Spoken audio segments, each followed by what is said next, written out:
Bismillahirrahmanirrahim. Alhamdulillah, salatu wassalamu ala Rasulillah wa ba'd. Perbincangan kita dalam rukun haji yang kelima. Rukun haji yang kelima iaitulah bercukur atau bergunting. Bercukur atau bergunting, kita dah sebut tadi apa makna cukur. Cukur tu maknanya keluar gugur rambut. Palai kurang tu tak mahu palai kurang. Kita naknya semua sekali. Palai kurang tu dalam kitab fiqh. Dalam kitab fiqh ni dia main dari sudut bahasa. Dalam sudut bahasa, satu tu sikit, dua tu tak banyak lagi, tiga tu dikira jamak. Jamak plural. Jadi duduk di bahasa. Jadi kita dalam segi ibadat ni tak apa sedap kalau cakap bahasa saja. Kita pergi kepada apa yang dibuat oleh Nabi sallallahu alaihi wasallam. Nabi kita ajar, bila dia gunting semua sekali rambut. Gunting tak apa, tapi biar gunting semua. Jangan main tiga orak gitu tak. Kalau cukur semua juga. Itu dipanggil. Dari segi tarikhnya kita telah tahu dah, menggugurkan menanggalkan sekurang-kurangnya 3 helai rambut di kepala. Itu yang paling kurang kita kena buat. Yang afdalnya bercukur bagi lelaki, bagi wanitanya tak ada cukur, ada gunting saja. Cuma sedikit perbincangan, kalaulah kita pergi tu umrah tamattu', depan kita ada haji. Jadi yang baiknya kita gunting dulu untuk umrah. Cukurnya kita akan tunggu waktu haji nanti. Bila haji yang besar sekali itu habis. Kembali kepada asal. Sebagaimana yang Allah Ta'ala, Nabi kita sallallahu alaihi wasallam gambarkan bahawa orang yang keluar daripada Arafah tak ada dosa ni seperti keluar daripada perut ibu dia. Jadi kita bila keluar daripada perut ibu, tidak kita cukurkan kepala anak kita tu. Cukur belakang. Kalau istilah orang Melayu kata cukur jambul, ni tidak cukur jambul, cukur semua sekali. Jadi kita tahulah waktu bercukurnya pada selepas kita balik daripada Arafah, Muzdalifah, kita cukur. Dan bila bercukur, orang itu jadi tahallul. Tahallul awal dan tahallul tsani. Perbahasan tentang tahallul kita sudah bincang. Jadi maksud bercukur itu iaitulah menggugurkan rambut kepala sekurang-kurangnya 3 helai. Saya tak nak 3 helai itu, saya nak kalau gunting semua sekali.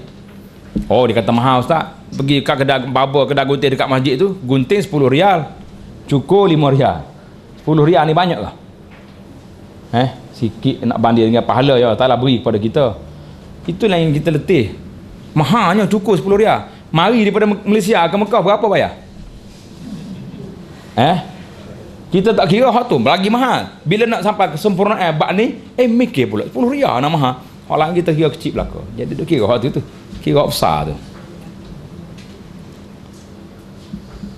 Jadi kita sudah bahas ni tadi tentang bagaimana cara nak bercukur. Kita cukur semua sekali. Bagi wanitanya bergunting hanya setakat ujung jari saja. Bagi orang botak, sunat kita habiskan lalu pisah atas kepala dia. Jadi waktu dia lepas tengah malam lah, sebagaimana yang kita tengok. Ini jemaah kita yang dulu ni. Sama-sama dia iaitu. Jadi jemaah Haji Ashar ni. Jadi sesiapa yang ada kepakaran bahagian cukur ni, bawa pisah banyak-banyak. Sama ada nak ambil upah pun boleh, nak sedekah pun boleh. Tak apa, kalau kita sini pakar bahagian cukur ni, tidak kata syarat ada kedai gunting. Jadi kita cukur sama-sama sendiri. Itu sama dia iaitu cukur tu. Jadi sunatnya kita nak cukur, kita cukur belah kanan dulu. Kan gambar tu, ambil belah kanan dulu, sebelah ni. Lepas tu baru pergi sebelah kiri. Jemaah Haji Ashar ni alhamdulillah, tengok tu. Saya sudah campaign dah. Orang yang tak botak tak boleh masuk dalam kumpulan gambar kita ni. Siapa begitu sekali. Hak botak je boleh masuk ni. Hak tak botak jangan masuk. Duduk luar dia. Dia kata nak muka gambar bila ustaz? Kata lepas ni. Dalam di Mina ni tak boleh.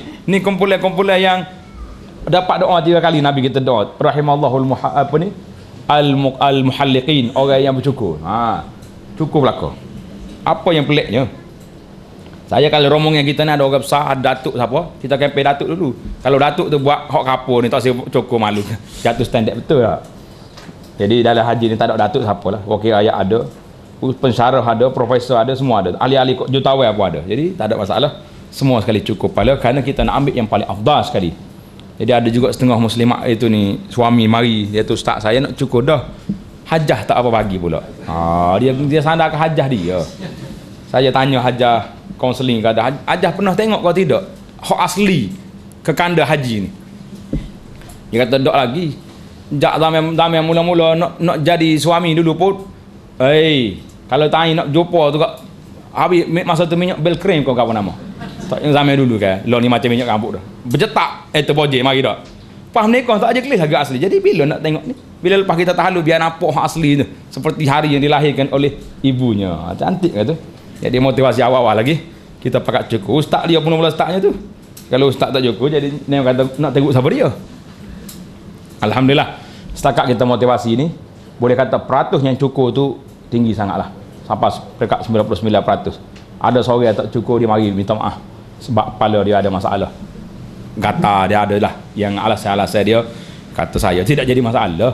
Cumanya harapan saya kalau boleh kat jemaah yang saya pimpin ni selama 40 hari dalam haji ni biar 100% cukup. Jadi setakat ni kejayaan tu memang tinggi lah. 99% sudah berjaya. Yang tak cukup tu ada alasan tersendiri. Jadi tuan-tuan jangan duduk bimbel lah. Jangan duduk rasa tak penting cukup ni. Jangan. Kita cukup ni nampak simple. Simple tak simple nampak. Tapi nak lawan nafsu tak si cukup. Pasal apa tak nak cukup? Saya ke rambut. Rambut naik ke tak naik? Lainlah kalau kita cukup hari ni, balik lepas haji ni, kalau 20 tahun lagi hidup pun memang tak ada rambut dah. Kena pakai serbai sama. Munasabah juga tak? Kena mikir panjang, kena ijtihad tak mudah lepas tu. Pas maya istiqarah nak aku ni klik ni tak ada rambut dah ni. Nak pakai piah sama ke tak? Tak. Ni tak ada balik lagi.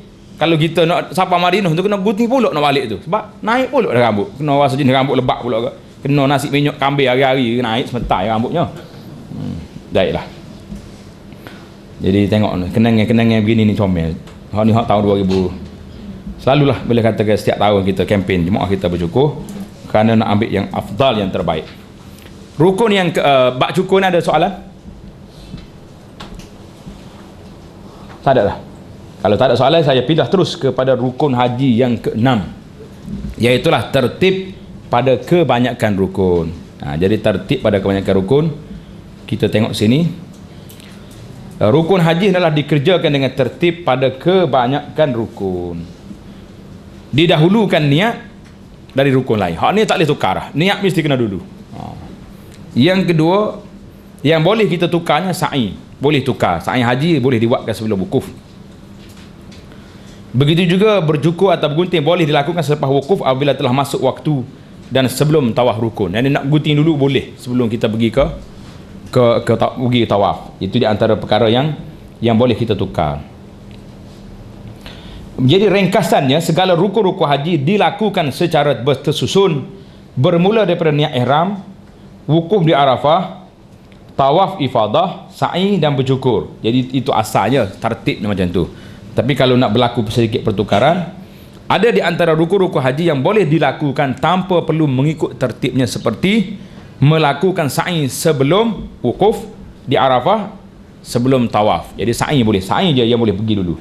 Kemudian bercukur, bergunting sebelum melakukan tawaf ifadah dan sa'i. Jadi boleh ada tempat tukar. Kita tak tawaf lagi, kita cukur dah. Sebab kata kita sudah masuk waktu dah, kita di waktu kita di Mina tadi.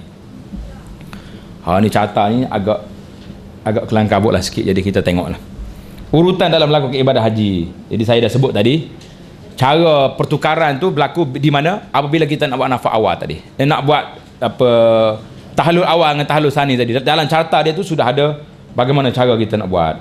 Jadi kita hak ni kena detail sikit lah.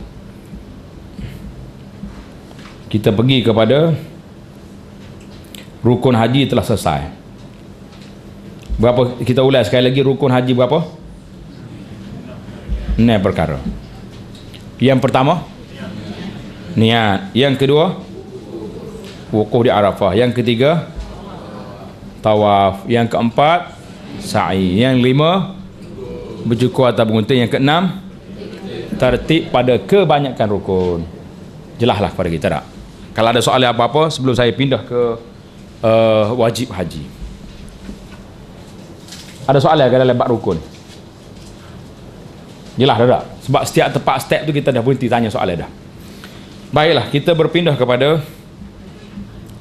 wajib haji. Wajib haji ada berapa? 6 perkara. Yang pertama berniat di miqat. Yang kedua, menjaga larangan ihram. Berapa perkara? 13. Yang ketiga, bermalam di Muzdalifah. Yang keempat,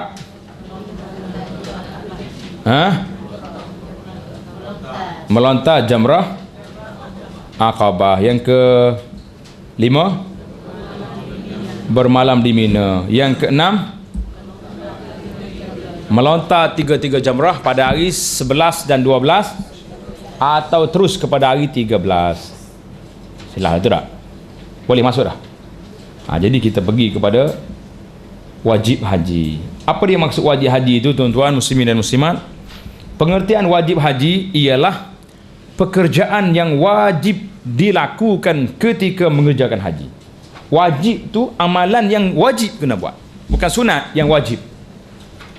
Jika tidak mengerjakan salah satu daripadanya, tak buat, haji tersebut tak sah haji, tetapi dikenakan dam menurut syarat-syaratnya. Dia juga menanggung dosa jika meninggalkan perkara tersebut dengan sengaja. Jadi ini yang masalah kita hari ini. Ada kalanya kita tidak jelas masalah ini. Dalam pengalaman saya bertugas membantu jemaah haji ini, masalah wajib haji ini, ada kalanya ustaz-ustaz kita, penceramah kita memberi penekanan lebih kepada kambing daripada benda lain. Tuan tak saya pergi buat benda wajib ni, beres, kambing seekor. Mudah ya? Betul lah, dari segi hukumnya lagu tu lah. Tapi kita orang kampung yang tak ada duit ni punya kambing seekor 300, berasa berat juga. Berat tak berat? Tapi bagi orang yang kaya, bukan 3 ekor, nak 3,000 kambing dia boleh bayar. Boleh tak bayar? Tak boleh bayar? Boleh. Kambing dia, duit dia banyak, jutawan, milioner lagi. Satu kes yang berlaku kepada saya, satu hari ada satu rombongan ni tak nak pergi melontar. Orangnya kaya lah. Jadi pegawai kita, ustaz kita yang bertugas tu duk tekan ke kambing. Kalau tak pergi melontar kena kambing. Jadi waktu saya sampai tu, dia tanya, dia kata, "Ustaz, berapa ekor nak kambing?" Kata, "Ini main kasar ni." Patutlah dia orang panggil saya suruh naik. Dia kata, "Naik tingkat berapa?" Jumpa dengan rombongan ni. Saya masuk-masuk, dia kata, "Berapa ekor nak kambing?" Kata, "Nak buat apa?" "Saya tak nak pergi Mina, tak nak melontar, takut." Dia kata, "Ni ada masalah lain, ini masalah psikologi." Saya kata, "Kalau saya nak kambing 10 ekor tuan boleh bayar, 100 ekor boleh bayar, 1000 ekor boleh bayar. Tapi yang saya nak tekan di sini, kedatangan kita ke Makkah Al-Mukarramah untuk mengerjakan haji. Nak kerja haji ini kerana siapa? Kerana Allah. Allah Ta'ala perintahkan kepada kita, bila kamu nak lakukan haji, wa atimmul hajja wal umrata lillah, sempurnakan haji dan umrah kamu tu mengikut syarat-syaratnya, mengikut rukunnya, lillah, kerana Allah. Salah satu daripada wajib haji iaitulah pergi ke Mina. Salah satu daripada wajib haji melontar. Bila wajib, maknanya kita dah letak atas diri kita nak mengerjakan haji kerana Allah. Hari ni Allah suruh kita melontar, Allah suruh kita pergi ke Mina. Kenapa kita tak nak? Jadi pasalah kita kena guna pendekatan yang baik, letak di hadapan mata kita, Allah suruh. Bila kita tak pergi, tak ada sebab, sakit, tidak saja nak relax kat hotel je, maka kita berdosa. Bila kita berdosa dengan sengaja tanpa sebab, apakah ada harapan untuk kita mendapat haji mabrur? Dalam masa tak sampai 15 minit saya kira, saya dapat respon yang baik. Dia kata, "Ustaz, pukul berapa nak pergi esok?" Jadi kita tak nak. Muslimin dan muslimat, jangan duk fikir tentang kambing. Kambing itu kecil, boleh bayar. Boleh bayar tak boleh bayar? Boleh bayar. Yang besar bagi kita ni apa? Dosa kalau kita tinggal tanpa sebab. Kita mari nak haji, ibadat kepada Allah Ta'ala, tiba-tiba sewenang-wenang kita tak nak pergi lah. Ustaz nak kambing berapa ekor, bagi je lah. Semua orang boleh bayar, orang kaya boleh bayar, ya sesok boleh bayar, sekat 300 tak boleh bayar? Boleh bayar. Tapi yang kita nak dalam konsep ibadat ini, iaitulah taat kepada Allah. Ini falsafah haji. Falsafah haji mengatakan bahawa haji itu sendiri, semua amalan-amalan yang kita buat, yang saya sebut daripada awal tadi, haji ini kerja, bukan membaca. Baca tu nak faham macam mana nak kerja. Itu baca tu macam kita baca katalog lah. Yang kerjanya buat kerja. Jadi bila kita tak di sini, kita lebih menekankan kepada haji adalah taat. Sehingga Nabi mengatakan tawaf, melontar, sa'i, wukuf. Tujuan semua ni liiqamati zikrillah, tujuannya nak menghidupkan zikir, ingatan kita kepada Allah Subhanahu Wa Taala. Jadi masalah wajib haji jangan mudah-mudah. Jangan duk main kambing-kambing je. Tak. Dosa tu yang pertama. Tak buat apa sebab? Tak ada sebab. Berdosa. Jadi bila letak situ, insya-Allah tuan-tuan akan terasa bahawa penat sikit ke, sakit kaki ke. Kalau kita rasa susah nak klik, nak pergi ke balik ke Mekah, nak pergi ke Mina semula payah. Jalan jauh, tak usah balik. Duduk dalam kemah di Mina tu. Oh, dia kata makanan tak sedap Ustaz. Kalau makanan sedap macam tempat saya tak apa. Kita kena ingatlah semua itu adalah Allah Ta'ala nak uji kita. Uji tak uji? Kalau kita sedap banyak mana pun, tanya kita masuk hospital tu sedap pakai? Tengah pening kepala demam tu sedap pakai? Tak sedap, pahit mulut. Pahit mulut tak? Tak sedap. Tak usah duk kata apa. Jangan cakap kita lebih daripada yang sepatutnya, insya-Allah. Jadi apakah amalan-amalan yang termasuk dalam perkara-perkara wajib haji? Jadi bila sebut wajib haji tadi, kita dah sebut dah amalannya berapa perkara? 6 perkara tadi yang kita wajib haji, 6 perkara. Kita akan masuk satu-satu. Yang pertama sekali, wajib haji yang pertama, berniat ihram di miqat. Di mana? Berniat ihram di miqat. Ini cantik. Rukun haji yang pertama apa dia? Niat ihram, niat sendiri. Jadi di sini kita akan selalu tanya tadi. Jemaah haji kita yang lepas dia suka tanya. Saya tanya dia, nak berniat ihram di mana? Jadi ada 2 tempat. Kalau nak niat ihram, niat di hati. Tempat niat ihram di mana? Di miqat. Lain. Niat tu di hati. Saja aku mengerjakan haji. Tempat nak berniat tu di mana? Di miqat. Itu nyari wajib. Yang di hati itu rukun. Jadi beza. Kalau kita klik fikir lepas ni, yang mana nak beza macam mana wajib dengan rukun? Jawabnya yang wajibnya di tempat itu, miqat itu, atas kapal terbang ke di Madinah ke, yang wajib, yang rukunnya dalam hati. Itu beza dia. Berniat ihram di miqat. Jadi miqat ni apa dia? Miqat tu maknanya tempat atau masa untuk niat ihram atau haji. Jadi miqat di sini ada 2. Miqat ada berapa? 2. Satu dia panggil miqat makan. Makan tu makna tempat. Miqat makan ni kalau kita belajar bahasa Arab. Satu lagi dia panggil miqat zaman. Zaman, miqat masa. Untuk umrah satu je miqat. Miqat makan, tempat saja. Masa tak ada. Bila-bila nak pergi buat umrah boleh. Sekarang boleh, Ramadan boleh, musim haji boleh, musim apa pun boleh. Tetapi haji tidak. Kena ada waktu kita berniat di mana? Di miqat. Jadi miqat ini terbagi kepada tempat. 2. Yang pertama tempat, yang kedua masa.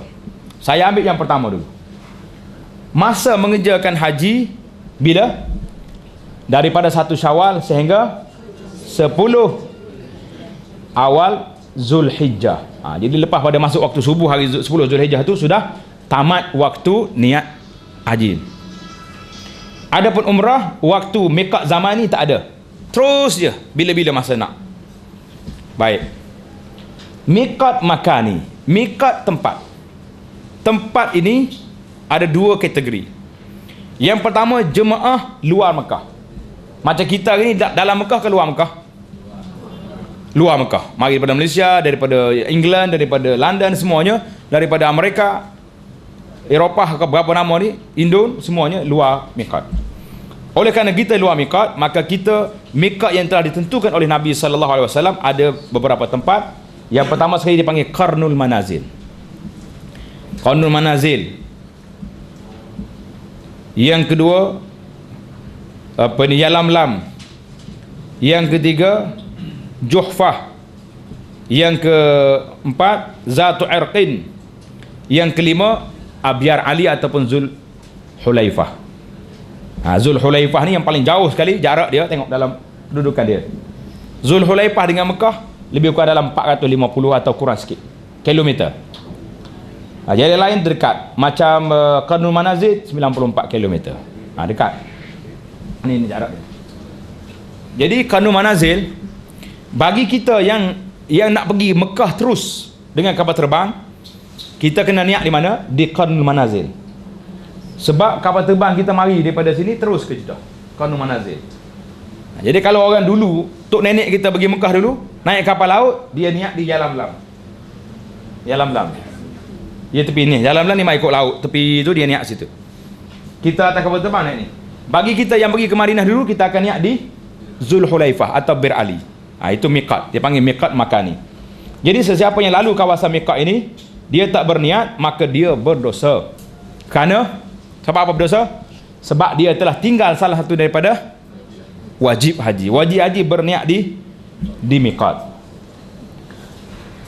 Bagi kita yang duduk di luar, setelah kita masuk ke Mekah, sekarang ni miqat kita sebagai miqat orang Mekah. Faham ke tidak? Faham. Kalau kita duduk di Mekah, kita telah selesai dah kerja umrah tamattu'. Kita nak buat haji, kita kena niat di mana? Niat di Mekah. Tak ada apa. Tengok ni. Haji, niat dia di tanah haram, di tempat tinggal di hotel kita. Niat situ ya. Habis, mudah. Kalau nak buat umrah pula, kita kena keluar ke tanah halal.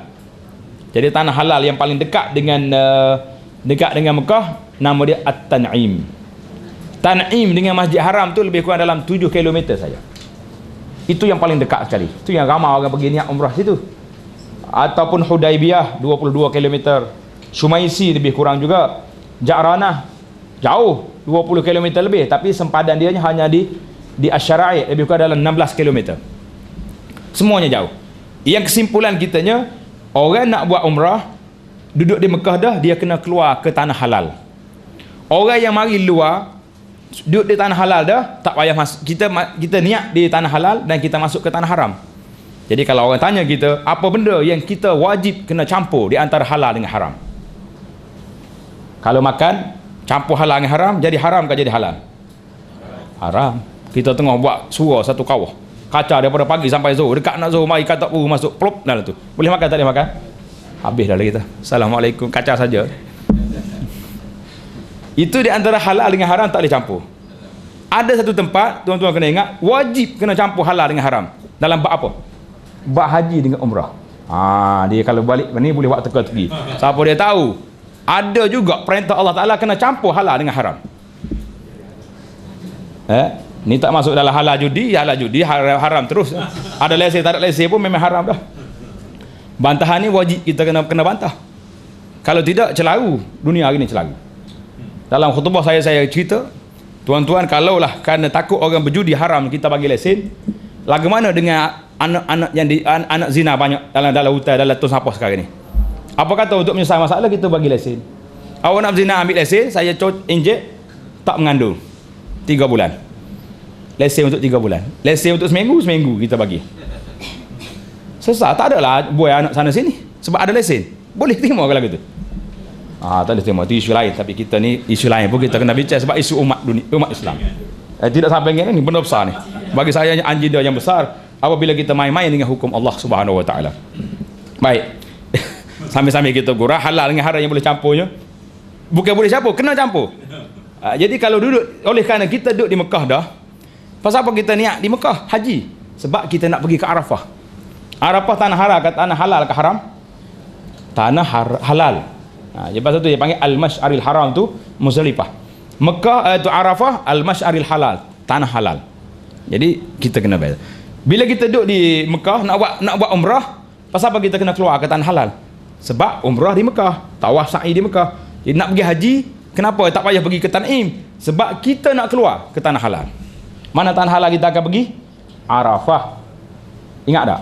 Arafah tu tanah halal. Baiklah, sesar dari situ. Bab miqat sesar.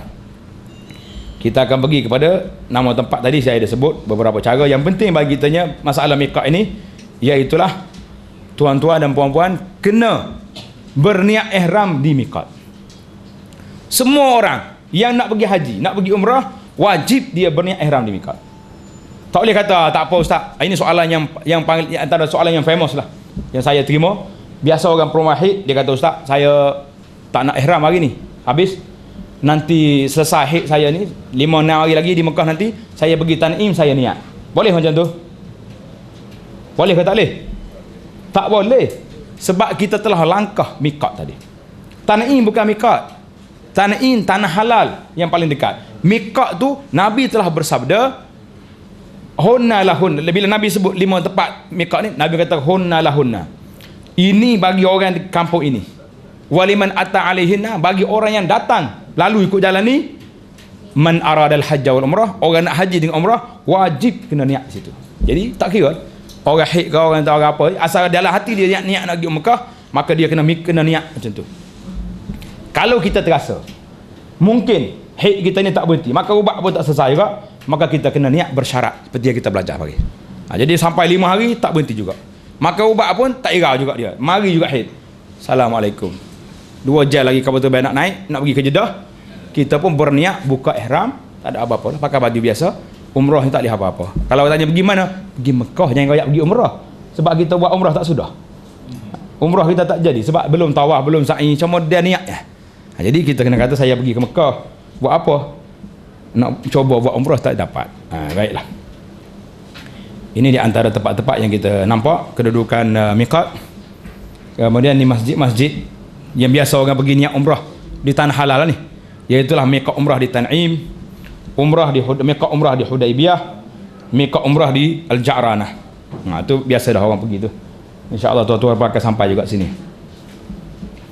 Jadi kita tahu dah, tadi dalam penjelasan kita telah jelas, miqat itu zaman ni iaitulah masa, dan miqat makan ni iaitulah miqat yang telah kita belajar tentang tempat niat umrah, niat haji.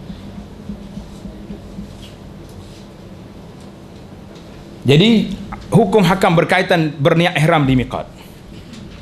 Jadi yang paling afdalnya seorang itu berniat ihram di miqat, kerana Nabi SAW berniat di miqat. Jadi ada timbul soalan, kita nak niat di mana? Ada jemaah ni nak pergi niat di Masjid Nabi Madinah. Jawabnya tidak. Walaupun niat di Masjid Nabi itu, semaya di Masjid Nabi 1000 pahala, tapi berniat ihram di miqat itu lebih baik, kerana Nabi kita niat di miqat. Jadi kita ikut Nabi kita buat itu lebih afdal. Jadi sesiapa yang berangkat ke tanah suci melalui kapal terbang atau kapal laut, hendaklah berniat ihram sebelum melintasi sempadan garisan miqat bagi negeri-negeri yang dilaluinya. Jadi negeri yang kita lalu tu, kita niat situ. Jadi negeri kita yang mana tadi? Qarnul Al-Manazil. Kalau atas kapal terbang, biasa dekat setengah jam nak turun tu, dia akan beritahu, tuan-tuan 1 jam nak sampai tu, dia beritahu dah. Kita akan sampai ke miqat tak lama lagi. Jadi hadut tidur, ada apa tu boleh bangun siap-siap lah. Yang nak tukar kain ihram ke apa dia, boleh kita tukar. Yang kedua, yang ketiga, semasa di miqat disunatkan mandi ihram, memakai pakaian ihram dan berniat selepas kita lakukan salat. Tak kira lah salat fardu ke salat sunat. Apabila berada dalam kenderaan selepas berniat ihram, wajib bila kita niat di atas kenderaan, kita niat ihram. Jadi ini perkara-perkara yang kita buat. Kemudian wajib ke atas seorang itu menjaga larangan ihram sehinggalah dia bertahallul, yakni melepaskan diri daripada larangan ihram. Jadi cara yang ketiga ni macam mana? Kalau boleh, kita sampai di miqat, kita mandi, kita tukar pakai ihram, bersiap untuk niat. Biasanya kita tidak galakkan yang ni, walaupun ini yang sunnah, payah. Sampai di miqat tuan-tuan nak waktu robek lagi. Jadi kita minta hak ni kita awalkan sedikit. Kita mandi siap di hotel kita. Kalau pergi ke Madinah tu mandi hotel siap dah. Bercukur yang nak gunting-gunting siap dah. Pakai pakaian untuk berihram. Kita naik bas sampai di miqat. Kita semaya sunat situ ke semaya fardu. Lepas tu bila kita naik bas, kita berniat ihram di situ. Niat ikut situ. Ada persiapan kita buat di rumah tak apa. Bagi orang yang naik kapal terbang, lain pula cara dia. Kalau pakej kita ni pergi terus ke Mekah, tuan-tuan dan puan-puan nak bersiap untuk ihram di mana? Jawabnya di Kuala Lumpur. Kalau kita yang mari daripada Kota Baru, di asrama tabung haji di Kelana Jaya tu, situlah. Dia kata kita akan check in, timbang barang pukul 2 tengah hari, pukul 12 siap mandi. Yang perempuan pakai kemas untuk ihram, yang lelakinya tukar dah kain di bawah ni tukar. Kalau nak pakai baju luar pakailah, tak apa. Untuk senang nak angkat barang, nak duduk atas kapal terbang lagi senang. Tapi ingat, kain ihram yang kita nak tukar di atas ni nanti, biar duduk di tangan kita. Jangan pula sampai tengah kapal terbang, Ustaz, saya tinggal kain ihram dalam beg. Sudah, apa nak buat kita waktu tu? Jawab, dia pinjam kain tu olah orang, apakah? Jadi ingat deh, benda tu kena ada di tangan kita. Yang naknya, bagi orang naik kapal terbang, persiapannya awal lagi. Bagi orang naik di Madinah, maka dia siap di hotel dia. Jelas. Jadi itu dia cerita. Samalah yang kita betul. Ini gambar miqat Zulhulaifah ataupun Bir Ali yang ada hari ini dari udara. Habislah kita tentang yang pertama sekali, apa dia kita sebut tadi? Berniat ihram di miqat. Saya rasa sudah faham dah. Cumanya jemaah kita perlu jelas lah bahawa orang perempuan yang haid, yang nifas, yang apa saja pun dia kena niat ihram di miqat. Tak boleh tangguh-tangguh lagi ya. Ada juga dia kata kita buat-buat je pergi Mekah. Buat nak pergi jalan saja. Tapi kalau haid dia berhenti, dia niat ihram kat sana. Tak sedap buatlah niat dalam hati tu sudah ada dah. Pergi mari buat apa? Istiar masa sembelih kambing, panggil orang semaya ajak di rumah tu niat nak pergi umrah dah. Jadi nak tak sedap main dengan hati kita sudah azam dah yang kita ni nak buat umrah. Cumanya bila sampai sana ada halangan tersebut. Perbahasan yang kedua, wajib haji yang kedua, wajib haji dan wajib umrah sekaligus. Wajib umrah dan wajib haji sekaligus. Niat dan meninggalkan larangan ihram. Ada berapa? 13 perkara. Yang pertama sekali, umum, lelaki dan wanita semua dua-duanya dilarang. Yang pertama, mengerat atau memotong kuku. Ni tak boleh. Ini larangan. Kalau sekiranya kuku kita terkoyak, boleh tak boleh kita kerat? Jadi biasalah kita akak beg ke jalan, tiba-tiba kuku kita ni terkoyak, kena benda-benda. Pada waktu itu kita dibenarkan supaya buai kuku yang terkoyak. Boleh kita kerat itu dan tidak berdosa, tak payah bayar dam. Kerana dia ni dikira azab, menyakiti kita. Kalau tidak, nyaya nak tunggu habis ihram ni lagi terkoyak, jadi sakit tangan kita. Jadi itu yang kita boleh. Yang kedua, memakai bau-bauan sama ada di badan, makanan, minuman atau menghidunya ke dalam hidung. Jadi semua sekali bauan ni tak boleh kita pakai. Yang timbul persoalan di sini iaitulah tentang kalau kita basuh tangan. Sabun tu ada bau, boleh ke tak boleh? Di sini menjadi khilaf. Ulama berbeza pendapat. Ada yang mengatakan kalau kita niat nak berwangi maka kena dam. Tapi kalau niat nak bersuci, nak suruh tangan kita hilang minyak-minyak ni, pada waktu itu tak kena dam. Jadi kita kena ingat, aku pakai sabun bukan nak wangi, tapi nak cuci tangan. Jadi boleh kita pakai. Tapi kalau saya lah, yang sebaik-baiknya kita tak segunalah. Tak seguna, cari tisu lah siap-siap dari rumah kita ni, ataupun yang kita bawa. Kita beli sini sabun yang tak bang, yang tak wangi. Siap-siap untuk kita dalam ihram. Tambah-tambah lagi kalau tuan-tuan nak buat haji ifrat yang ihramnya begitu lama, beli siap dah. Yang seterusnya, mencabut rambut atau bulu dari mana-mana anggota badan. Tengok ayat di sini, dia kata apa? Mencabut. Dia kata apa tu? Mencabut. Kalau kita ambil wudu, bulu jatuh, kena bayar dam ke tidak? Tak bayar dam. Kalau kita mandi, gugur rambut kita, kena bayar dam ke tidak? Kena faham betul-betul. Yang tak bolehnya, mencabut. Bulu sini semua sekali. Bulu roma ke, bulu hidung ke, bulu mata ke, tak boleh. Berbeza dengan tahlul. Tahlul tadi menghilangkan rambut di kepala saja. Jangan jadi cukup lain. Lama sudah lepas tahlul, tengok saya nak ambil gambar nanti, misal tak ada, janggut tak ada, kening pun tak ada. Dia kata apa ni? Tahlul. Berat saya. Ustaz kata kena cukur, bukan cukur tu, cukur kepala je. Hak lain jangan cukur. Berapa dah tu? 3. Kalau ada soalan tanya terus sini. Biasanya tentang rambut ni lah. Menggaru, kalau luruh rambut, garuan yang tidak melampau, sampai kodok tarik begini janganlah. Mana garu kita gatal sikit, luruh rambut itu tidak dinama mencabut. Kita garu dia luruh. Tak apa. Jadi berhati-hatilah. Jangan. Yang seterusnya, memakai minyak di kepala, janggut dan semua bulu muka. Jadi di antaranya pakai minyak wangi, minyak rambut ni. Yang seterusnya, memotong atau menebang, mengerat, mencabut pokok-pokok di tanah haram. Tanah haram tak boleh. Jadi ini termasuk larangan ihram dan tidak ihram lah. Di tanah haram ni tak boleh kita cabut pokok. Tapi dalam ihram tu lagi kuat lagi. Tapi kalau pokok di Arafah macam mana? Kita duduk pergi Arafah, biasalah duduk lama Arafah kan, dalam kemah kita ada pokok, kita duduk sandar situ, akhirnya tercabut pokok. apa ni, terambil ranting dia. Kena bayar dam ke tak bayar dam? Pasal apa tak bayar dam? Tanah halal. Ingat betul-betul. Tanah halal. Jangan bawa. Saya tak nak tengok yang dia ada ni. Haji kita ke hajah kita bawa pokok mari tunjuk saya. Ustaz macam mana ni? Benggigil dia. Ketar ni bawa saya. Di Arafah. Saya kata kerusuh, kada kerusuh baru ni. Bila kita sebut kerusuh dia senyum tengok. Dia kata ustaz ni tanah halal ni. Baru teringat balik. Tapi terkejut lah. Kenapa tak terkejut je? Bila dia tercabut pokok, yang lain ni satu ni. Yang duduk dekat tanah ni, awak dam. Alah, pucak kawan itu bawa lari pokok mari jumpa saya. Mana ustaz? Kata apa pak? Ni pokok cabut ni. Semua orang duduk serbu saya kena dam dia. Jangan dia, kita tak serbu satu kali janganlah. Fikir betul-betul. Jadi jemaah yang belajar dia tak akan berlaku sedemikian insya-Allah taala. Memburu binatang buruan darat yang halal dimakan atau membinasakannya di tanah halal dan tanah haram. Masalah buru binatang ni tak kira tempat. Tanah halal pun haram, tanah haram pun haram, dua-dua. Ini di antara ujian Allah SWT ke atas umat ini. Masalah buru ni Tuhan sebut dalam Quran.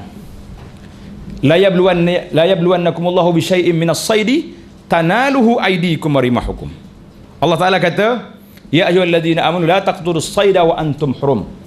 Wahai orang beriman, jangan sekali-kali kamu memburu haiwan dalam keadaan kamu berihram. Jangan. Jadi siapa yang buru, faman qatalahu muta'ammidan fajaza'u. Balasannya kena sembelih. Kalau kita buru rusa, kena bayar dia lembu dan seumpamanya. Tujuan apa? La yabluwannakumullah. Allah Ta'ala nak uji kita bi syai'in minas sayd. Sedikit daripada haiwan-haiwan perburuan ni. Sahabat-sahabat yang pergi haji bersama dengan Nabi 100,000 orang lebih. Bila Allah Ta'ala nak uji, katanya haiwan-haiwan yang liar ni mari duduk gelewak tepi kaki unta. Tuhan sebut dalam Quran, tanaluhu aydikum wa rimahukum. Kamu boleh ambil binatang ini dengan tangan kamu, dengan tombak kamu boleh. Tak ambil lagi. Tapi tak ada seorang pun hollow tangan dia nak ikat, nak igat. Mana arnak tu boleh pulas telinga akak naik. Ni arnak, rabbit. Tak ada siapa buat.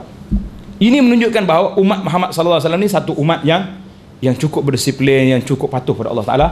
Ada juga ahli riwayat ahli sejarah mengatakan berlaku juga kematian di kalangan haiwan ini yang aksiden. Aksiden dengan apa? Aksiden dengan unta. Dia duduk berjalan ke tepi kaki unta sepak dia mati. Mana kalau kita tangkap tak? Ini berbeza dengan umat Yahudi, Bani Israel. Bila Allah Taala sebut dia jangan tangkap ikan hari Sabtu. Tak. Dia pergi gali lubang hari Jumaat.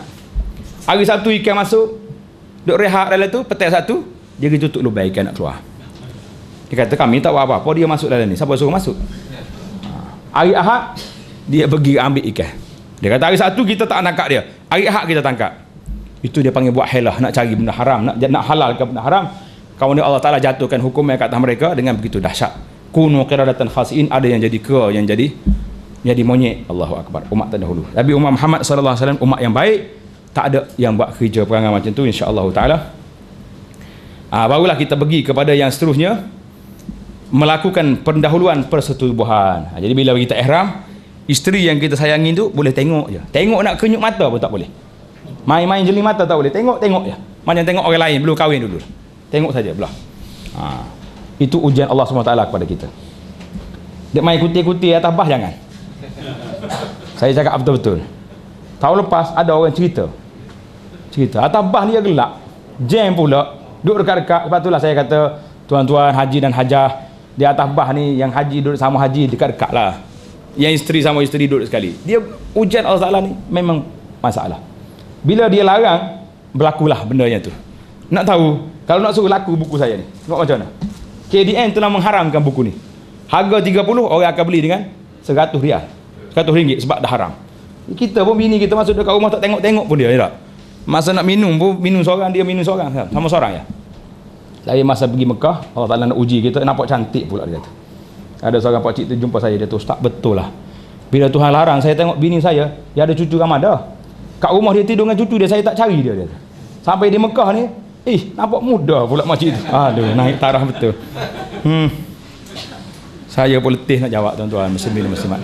Itu yang saya suka cerita realiti lah, bukan nak mengarut tidak. Tapi realiti boleh katakan bila Allah Ta'ala uji kita, ujian itu ada, tapi kita doalah minta Allah Ta'ala selamat.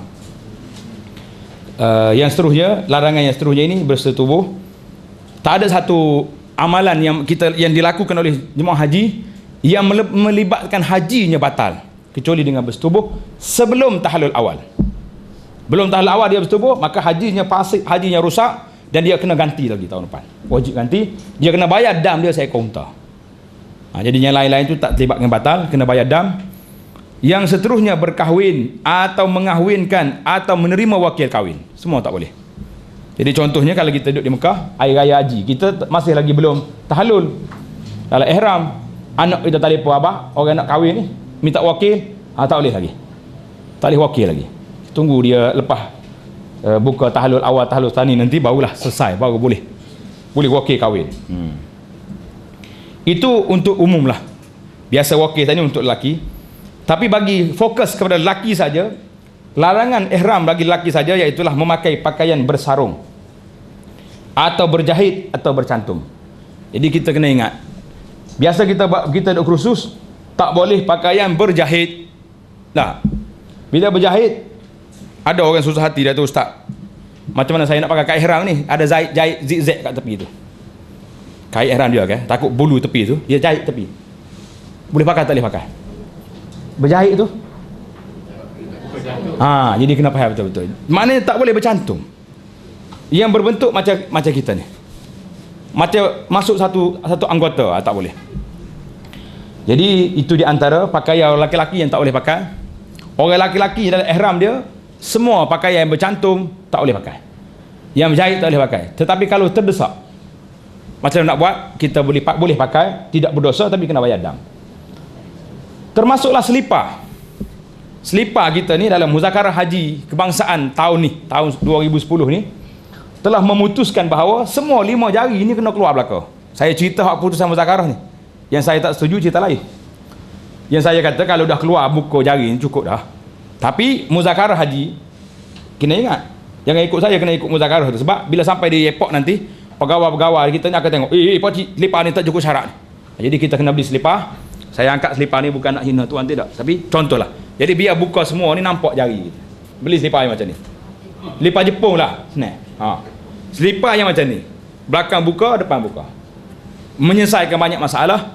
Kalau kita kata boleh dah selipar yang buka macam ni pun. Sebab nampak jari. Tapi oleh kerana muzakarah baru dikata tak boleh. Kalau tuan-tuan pakai juga, mungkin kita akan ditegur oleh pegawai-pegawai yang jaga kita. Di Mekah atau di Kuala Lumpur nanti. Jadi beli selipar yang macam ni, mungkin setengah orang tu kalau tak pakai selipar bertali tak boleh. Jadi kita beli selipar bertali juga, tapi yang buka semua. Nak nampak semua 5 anak jari. Pakai itulah lebih baik, lebih selamat. Daripada kita pakai yang lain. Jadi orang laki-laki ni apa yang dia boleh pakai? Dia boleh pakai semua. Cermin mata boleh pakai. Cincin boleh pakai. Jam tangan boleh pakai. Beg sandang boleh pakai. Tali pinggang boleh pakai. Semua yang lain boleh pakai. Yang tak bolehnya pakaian-pakaian yang bercantum. Sebab tali pinggang ni di antara perkara yang asas. Kalau kita tak pakai tali pinggang kan jatuh kain ihram kita pula, jadi masalah lain pula. Yang pertama. Yang keduanya masalah duit.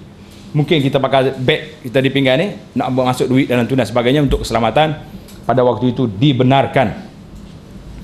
Orang laki-laki juga tak boleh menutup kepala atau sebahagian daripadanya. Tak boleh tutup kepala. Jadi waktu kita pakai ihram, ingat betul-betul. Jangan salah pergi tudung. Panas tudung.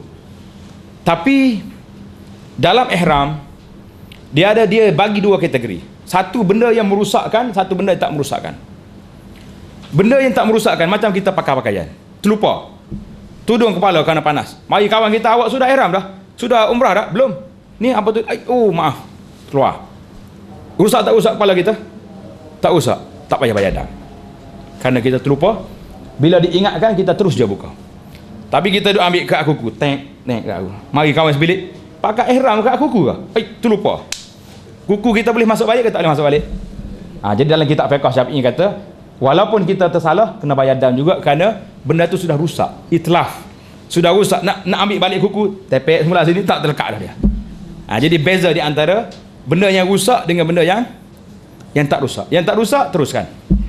Yang rusak tak boleh. Jadi kena bayar dam. Jadi menutup kepala, orang laki-laki tak boleh tutup kepala. Yang lain lagi tak boleh. Stokin semua tak boleh belaka.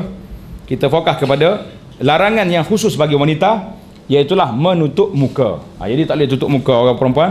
Tak boleh tutup muka. Dan juga tak boleh tutup tangan. Pakai sarung tangan dengan tutup muka tak boleh. Siapa dia pakai tutup muka, hari ni timbul dengan penyakit apa yang kita takut hari ni? Babi. Sebut kuat-kuat sikit, penyakit sesama babi. Sebut H1 orang tak kenal. Tak kenal tua penyakit. Jadi saya tak suka sebut H1 sebab dia kata penyakit apa H1? Saya pun tak tahu. Orang suruh tutup muka, suruh basuh tangan, basuh je kita. Bila sebut penyakit babi, orang yang makan babi dia terkejut sikit. Nathan ni ada penyakit rupanya. Jadi sekurang-kurang kita motivasi sikit kawan-kawan kita yang hidup makan benda ni. Kita alhamdulillah orang Islam tak makan dah. Kena tutup muka. Ataupun orang ni tak boleh tahan dengan debu, asma dan sebagainya. Jadi orang macam mana nak buat? Jadi pihak keputusan muzakarah mengatakan boleh tutup muka, tidak berdosa tapi kena bayar dam. Jadi dam di sini bukan sekor kambing. Dia panggil dam takhir. Jadi masalah dam nanti saya akan cerita di dalam kitab kita ada dam nanti insya-Allah. Baik. Jadi orang perempuan tak boleh tutup muka. Kalau terdesak perlu pada tu boleh kita tutup dan kita kena bayar dam. Jadi itu di antaranya yang tak boleh kita tutup perempuan. Ini pakaian orang perempuan ni. Ini pakai ihram lelaki. Ini pakai macam tu. Gambar lagi tu lah. Orang lelaki pakai dua helai kain je. Bawah atas selipar dia tu kena nampak semua jari. Itu muzakarah dia. Kemudian bila kita nak tawaf, baru kita buka tu. Bila kita nak tawaf, baru buka tu. Jangan duk buka lagu ni daripada Kuala Lumpur lagi, jangan. Ramai ni buka lagu ni. Jenuh dah saya nak tegur, tak malah tegur dah. Kita ajar sini lagi awal-awal lagi. Nak buka belah kanan ni bila? Waktu tawaf. Sebab apa? Cerita dah baru ni. Sebab apa kena buka bahu kanan? Nak tunjuk act ke orang kafir. Walaupun kafir tak ada, tapi kita tetap tunjuk act juga sebab nak ingat balik Nabi dulu bagaimana hampir-hampir dibunuh di situ tempat tawaf tu. Jadi kita kena ingat. Lepas je tawaf, tutup balik. Waktu nak sembahyang sunat tawaf, tutup semula. Orang perempuan, ini pakaian dia mudah, simple je orang perempuan, tak banyak-banyak. Pakaian yang tutup aurat. Yang pentingnya tak boleh tutup tangan dengan muka. Tak boleh tutup pergelangan sampai pergelangan tangan. Jadi kita belilah apa panggil stocking apa, yang tangan sampai sekat ni tu. Jadi sarung tangan tu boleh sekat. Jadi ini masalah aurat orang perempuan senanglah dianya.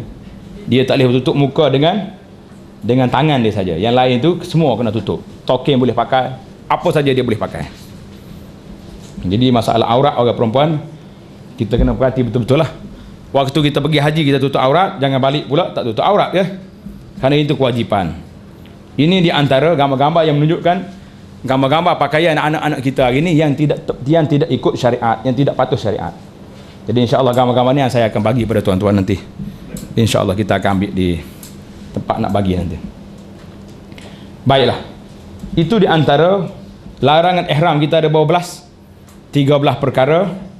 Jadi saya buka soalan tentang 13 perkara ni. Apa yang kita rasa nak? Sebelum kita berpindah kepada yang seterusnya dan kita akhiri majlis kita pada tengah hari ini.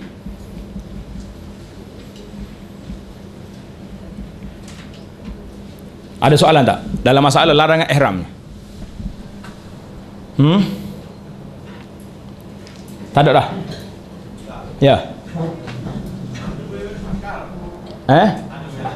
Tak boleh belakang dah. Belakang-belakang tak boleh.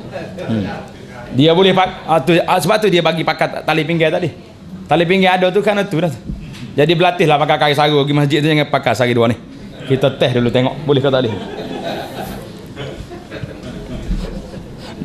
Tak apa. Dia tak boleh pakai semua dah tak boleh. Laki-lakinya dua helai kain ihram tadi yang boleh pakai. Masa tidur lagu tu tidur. Sebab itulah dalam Islam ni dia ajar cara tidur. Tuan-tuan tengok cara tidur. Ni saya tunjuk dalam kitab kita hidup syariat ni ada. Cara tidur orang Islam ni dalam gambar dia tu. Dia suruh kita tidur menyenggih sebelah, duduk atas kanan, dia menyenggih gini. Insya-Allah taala dia akan terjaga aurat. Kalau salah berlaku apa-apa pun pergerakan dia tak akan tutup aurat. Kata kalau mari angin pun tak akak kain kita. Kalau salah berlaku apa-apa aktiviti lah mengawal tu tidur ni pun tak nampak, dia tak nampak. Jadi kena tidur sebelah kanan kita. Ini sunnah. Nabi kita ajar tidur sebelah kanan kita. Kena berlatih malam ni telah tidur kita. Jadi kalau salah posisi tak kena rumah ni takut paling belakang kau kan, tukar batang malam ni. Yang penting nak tidur gen ni kata. Biasa yang bawa kita ni suka tak mau dalam kuliah kita ni kita bagi cerita-cerita sikit, jangan marahlah. Dia kata ustaz ni berkaca juga, tak kaca tu nak suruh biar faham betul-betul tak. Kalau kita royak dia main kiah-kiah jauh-jauh ke payah siapa tak jejak. Kadang-kadang siapa tak lah lain. Kita nak royak lagu lain. Nak royaknya tidur alik kanan. Biar betul tu jadilah gitu.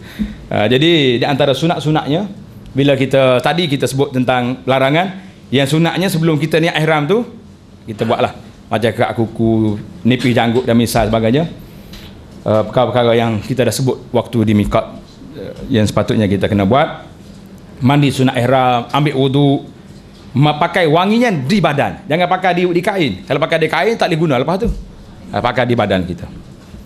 Amalan sunat semasa niat ihram dalam keadaan kita dalam keadaan berwudu di atas kenderaan. Selepas kita ihram banyak bertalbiyah dan berdoa serta berzikir kepada Allah SWT. Jadi itulah di antara perbincangan kita kali ini. Insya-Allah taala kita akan sambung perbincangan kita dalam wajib haji yang ketiga. Apa dia? Bermalam di Muzdalifah.